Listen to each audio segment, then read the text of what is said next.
नमस्कार। मैं GS Agarwal, vastu expert, आप सभी का आचार्य जी एस्ट्रो चैनल में बहुत बहुत स्वागत करता हूं। हर बार की तरह एक बेहतरीन जानकारी लेकर हाजिर हुआ हूं। आज ये टॉपिक है ईशान कोण में जीना पूरब की तरफ,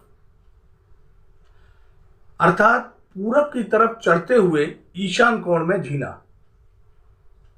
इस भवन में रहने वालों पर इस प्रकार बने जीने का क्या असर पड़ता है, मैं वो बताऊंगा। मेरा आप सभी से निवेदन है कि मेरे चैनल को सब्सक्राइब अवश्य करें ताकि वास्तु की ज्ञान की जानकारी आप तक आसानी से पहुंच सके। धन्यवाद। देखिए, ईशान कोण सबसे पवित्र कोना होता है। इन चार कोनों में से ईशान कोण सबसे पवित्र और सबसे, वैसे तो चारों कोनों की अपनी अलग अलग इंपॉर्टेंस है और चारों ही महत्वपूर्ण कोने होते हैं, लेकिन ईशान कोण इन सब में बेहतरीन कोना होता है। इस पर कोई भी वास्तु दोष नहीं होना चाहिए।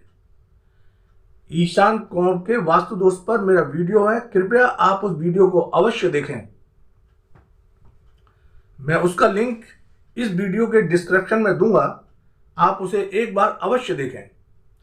हाँ, तो ईशान कोण में कोई भी वास्तु दोष कभी नहीं होना चाहिए, क्योंकि ईशान कोण में गुरुदेव बृहस्पति इस क्षेत्र के ग्रह होते हैं और भगवान शिव इस क्षेत्र के देवता होते हैं, और वास्तु पुरुष का सिर भी ईशान कोण में होता है।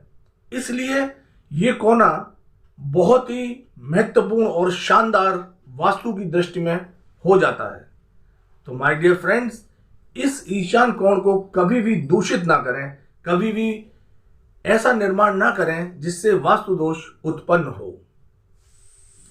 तो हम बात कर रहे थे ईशान कोण के जीना जो पूरब की तरफ चढ़ते हुए उसकी सीढ़ियां हो। अब इस प्रकार बने जीने का इस भवन में रहने वाले सदस्यों पर क्या प्रभाव पड़ता है। माय डियर फ्रेंड्स, सबसे पहले जो सीढ़ी होती है ये भारी होती है, वजनदार होती है, और ईशान कोण क्या होता है, ये हल्का क्षेत्र होता है। हल्का क्षेत्र इसको रखते हैं, यहां कोई भी भारी निर्माण नहीं करते। तो सबसे पहले तो यही वास्तु दोष हो गया कि यहां हमने सीढ़ी बना दी जो भारी है, तो ये एक वास्तु दोष हो गया। अब ये वास्तु दोष के अशुभ परिणाम मिलेंगे ही मिलेंगे। दूसरा, उत्तर की दीवार पर हमने सीढ़ियां टच कर दी तो उत्तर की दीवार पर भी भारीपन आ गया। अब ये भी आपको अशुभ परिणाम इस भवन में रहने वालों को मिलेगा ही मिलेगा। तीसरा, इसकी जो सीढ़ियां हैं, जैसा कि आप इस डायग्राम में देख रहे हैं, पूरब की तरफ अगर आप छत पर जाएंगे तो पूरब की तरफ चढ़ते हुए तब आप छत पर जा रहे हैं।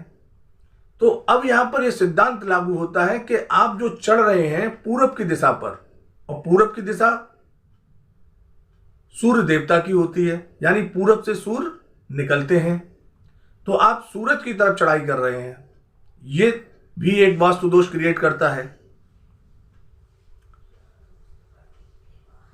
तो माय डियर फ्रेंड्स, ये तीनों ही वास्तु दोष क्रिएट करेंगे और अशुभ परिणाम देना शुरू करेंगे।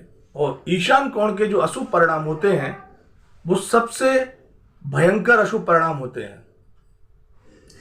ये आदमी को अर्श से फर्श पर ला देते हैं।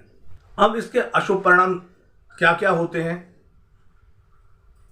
इस भवन में रहने वाले हमेशा एक ऐसी मानसिक टेंशन की स्थिति से गुजरते हैं कि उन्हें ये खुद ही नहीं पता होता कि ये हम पे इतना दबाव, इतना स्ट्रेस, हम इतने परेशान कैसे हैं, पर वो 24 घंटे परेशान रहते हैं। मानसिक दबाव उन पर रहता है। वो कारण कोई भी हो सकता है। कभी कभी ऐसे भवन में रहने वाले लोग पागलपन की हद तक परेशान हो जाते हैं, यानी कि जो उन्हें पहली बार देखता है तो वो ये सोचता है कि कहीं ये बंदा पागल तो नहीं है, क्योंकि उसके जो बोलने का तरीका, काम करने का तरीका और शारीरिक भाषा, जो बॉडी लैंग्वेज होती है, वो दूर से अजनबी इंसान को यही लगेगा कि ये बंदा पागल है। और कभी कभी पागलपन की हद को भी पार हो जाते हैं, यानी कि वो पागल ही हो जाते हैं। तो ये बहुत बड़ा साइड इफेक्ट हो गया।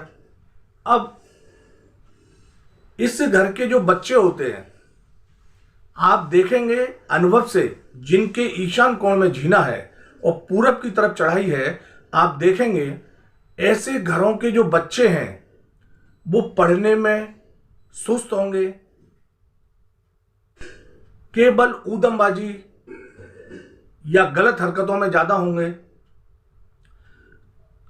इसका मतलब यह हुआ कि इस भवन में रहने वालों बच्चे कभी तरक्की नहीं कर पाएंगे।